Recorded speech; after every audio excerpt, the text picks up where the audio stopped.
kelompok 3 kelas 10J. Perkenalkan, nama saya Kalita Putri Gustia dari absen 26. Perkenalkan, nama saya Dina Kamilia dari absen 9. Perkenalkan, nama saya Santi Maharani dari absen 23. Perkenalkan, nama saya Fawaza Khurniswa, saya dari absen 10. Saya Manibul Kamila, absen 14. Perkenalkan, nama saya Afisa Najla Putri dari absen 6. Di sini kami ingin membuat video wawancara tentang prestasi yang diraih oleh siswa SMK Farmasi Surabaya. Yuk, mari ikut perjalanan kita. Assalamualaikum warahmatullahi wabarakatuh. Perkenalkan, nama saya Santi Maharani dan rekan saya Yang bernama Dina Kamilia. Jadi siang hari ini kita bakal mewawancarai siswa yang juga berprestasi di SMK Farmasi Surabaya dan juga mempunyai pengalaman yang banyak juga. Jadi ini dia. Oke, perkenalkan, nama saya Fania Sylvia Sela. Saya berasal dari kelas 11D dan bersekolah di SMK Farmasi Surabaya. Jadi untuk pertanyaan yang pertama, andai kelas 10 bisa diulang, apa satu hal yang ingin kakak lakukan dengan secara berbeda?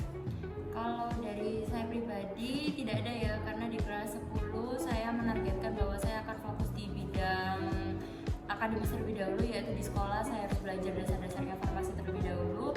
Kemudian di kelas 11 ini saya akan fokus di lomba-lomba dan juga organisasi tanpa melupakan tanggung jawab yang harus saya lakukan, yaitu bersekolah. Kemudian di kelas 12 saya akan fokus untuk melanjutkan saya akan di mana, seperti masuk PTN, kemudian ujian-ujiannya dan cita-cita saya ke depan. Karena di kelas 10 saya juga adalah anak yang jarang main juga kebetulan. Jadi untuk yang pertanyaan yang kedua, gimana caranya kakak bisa mengatur waktu dikasih tugas dari sekolah, ikut organisasi sekolah, dan juga mengatur jam istirahatnya kakak? Oke. Kalau dari saya pribadi, saya itu termasuk orang yang suka bikin checklist gitu. Jadi nanti saya akan list tugas-tugas yang harus saya kerjakan. Kemudian saya akan memprioritaskan tugas dengan deadline yang paling mendekati. Kemudian nanti di bawah-bawahnya akan menyusul deadline yang lebih lama daripada yang ada di atas, dan saya akan mengerjakan terlebih dahulu tugas-tugas yang ada di atas dulu. Saya checklist tugasnya kalau sudah selesai, dan kalau misalnya seluruh tanggung jawab saya sudah selesai, saya bisa beristirahat. Jadi istirahatnya nyusul setelah tugasnya selesai.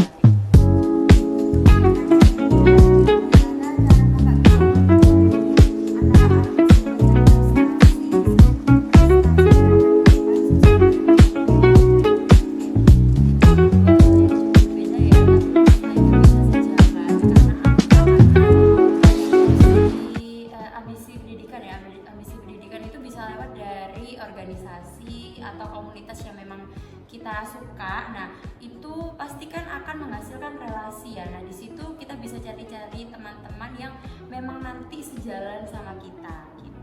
Jadi antara dua hal itu bisa sejalan. Kalau prestasi kan di bidang pendidikan tuh pengetahuan ya kan, wawasan. Nah kalau misalnya dari segi sosial kan lebih ke relasi ya. Jadi itu bisa jalan bareng sih kalau di saya. Jadi untuk yang pertanyaan yang keempat, dari prestasi yang pernah kakak raih, yang mana yang paling membanggakan buat kakak? Yang paling membanggakan itu waktu kompetisi MEA sih, karena kebetulan impian saya adalah di Jakarta dan cukup sering ditunda sama ayah saya buat ke Jakarta karena memang waktunya nggak ada, dan saya akhirnya bisa membuktikan bahwa saya bisa ke Jakarta tanpa biaya orang tua dan juga waktu yang memang sudah seharusnya buat saya gitu. Di kompetisi waktu itu saya dapat penghargaan The Most Transformative Support sama The Best Analyst. Kemudian yang kedua saya juga bangga bisa terjun di dunia broadcasting, yaitu menjadi host, dan salah satu yang paling membanggakan adalah ketika saya menjadi penyiar di Radio Republik Indonesia, dan itu dibuka melalui jalan ketika saya juara 2 E-Voice, yaitu lomba penyiar yang ada di Universitas Airlangga. Cukup keren sekali ya kak. Terima kasih. Untuk pertanyaan kelima, apa prestasi dan akademik yang pernah kakak dapat? Nah kalau prestasi non akademik itu kayak tadi itu yang saya sebutin, waktu berkompetisi MEA itu adalah salah satu kompetisi yang bergerak di bidang kewirausahaan.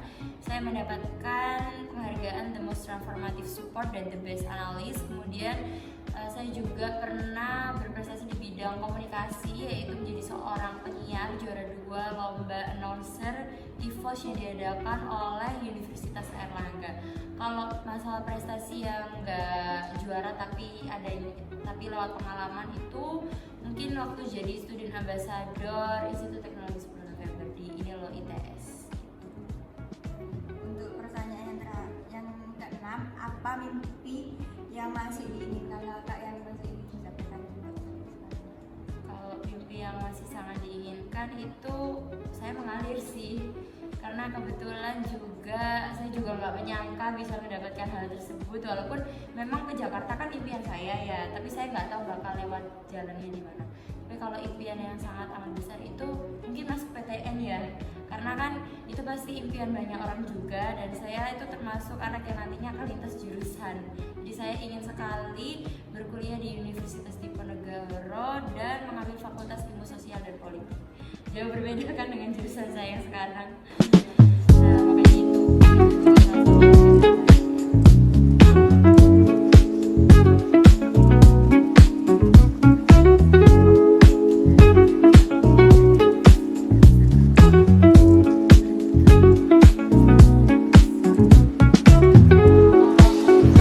Besar itu ada ketika dari internal sih, dari diri kita sendiri. Jadi kalau dari diri kita sendiri udah niat, pastinya nanti akan ada jalannya. Tapi niat harus berjalan dengan usaha. Nah, setelah diri kita sendiri udah niat, pasti kita butuh dukungan tuh dari pihak eksternal, yaitu dari keluarga, dari teman-teman, kemudian dari sahabat kita, atau bahkan pasangan kita itu juga bisa jadi salah satu dukungan eksternal. Jadi dukungan internal dan eksternal tuh harus berjalan, tapi yang paling besar itu dari dukungan internal diri kita sendiri, niat dan usaha. Dan selanjutnya nih kak, cara kakak biar bisa tampil di depan umum. Ini berarti bicara tentang public speaking ya. Nah, kalau bicara tentang public speaking, saya nggak bisa ngasih tips 1 hari ngomong di depan umum langsung berani, nggak ada itu. Karena semua pasti pernah grogi, semua pasti pernah takut, semua pasti pernah takut dijudge sama audiens, atau takut gak didengerin, semua pasti pernah kayak gitu, termasuk saya. Tapi di situ saya mutusin untuk terus belajar sih, karena jam terbang itu sangat amat berlaku buat saya. Semakin sering kita tampil di depan umum, semakin sering kita misalnya kayak MC, host, kemudian presentasi, nanti kedepannya kita mulai terbiasa. Jadi dimulai dari hal yang gak biasa buat kita, kemudian kita biasakan, nanti akan jadi terbiasa. Selanjutnya nih kak, apa pelajaran hidup paling berharga yang kakak dapatkan dari kegiatan yang pernah kakak alami? Pelajaran hidup yang paling berharga itu ketika saya gagal sih, bukan ketika saya berhasil. Karena dengan adanya kegagalan itu bikin saya bisa jadi evaluasi diri. Gitu. Dan selanjutnya nih kak, apakah ada sosok yang menginspirasi kakak sampai kakak bisa menjadi siswa yang berprestasi? Sosok yang menginspirasi buat saya itu perempuan sih, perempuan yang berani bersuara, perempuan yang tegak dengan prinsipnya, kemudian perempuan yang berani bersuara ya, berani bersuara kayak Cinta Laura Hill, tau kan? Nah, Cinta Laura itu kan termasuk perempuan yang sangat berani ya, dia kan juga seorang relawan, kemudian juga seperti Najwa Shihab. Nah, dia kan cukup sangat berani kan.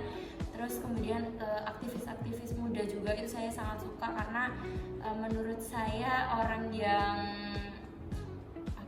sangat menginspirasi di diri saya adalah orang yang berani gitu. Selanjutnya nih kak, apakah kakak memiliki target prestasi tertentu sejak masuk awal di SMK Farmasi Surabaya ini? Target tertentunya sih mungkin prestasi ya. Saya pernah menargetkan ke diri saya sendiri bahwa harus ada seenggaknya prestasi yang harus saya suguhkan kepada sekolah, karena nanti itunya selain bermanfaat di pihak sekolahnya juga bermanfaat di diri kita sendiri nih, bisa buat portofolio, personal branding, atau nanti kedepannya bisa dicantumkan ketika kamu membutuhkan, kayak ketika kamu daftar kuliah ya kan, dan juga daftar seperti organisasi atau komunitas yang membutuhkan hal tersebut gitu. Untuk pertanyaan terakhir, pernah merasa malas atau burnout nggak kak? Terus gimana cara kakak kembali semangat lagi? Kalau malas atau burnout, semua pasti pernah, itu hal yang sangat manusiawi. Terutama kalau misalnya kita lagi capek ya Pak, dengan tugas-tugas yang lagi kita kerjain, pernah. Dan cara saya mengatasi hal tersebut yaitu dengan memberikan ruang kepada diri saya sendiri. Jadi dengan memberikan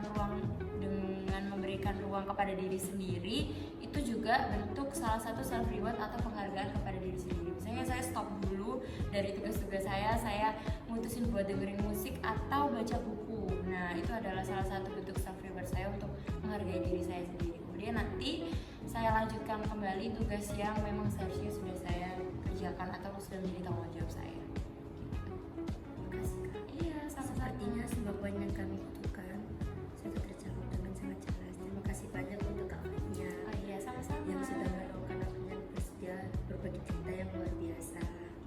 Pengalaman kakak benar-benar memberikan perspektif baru dan sangat menginspirasi kami. Semoga untuk sukses terus untuk semua rencana dan kegiatan kedepannya ya Kak. Sampai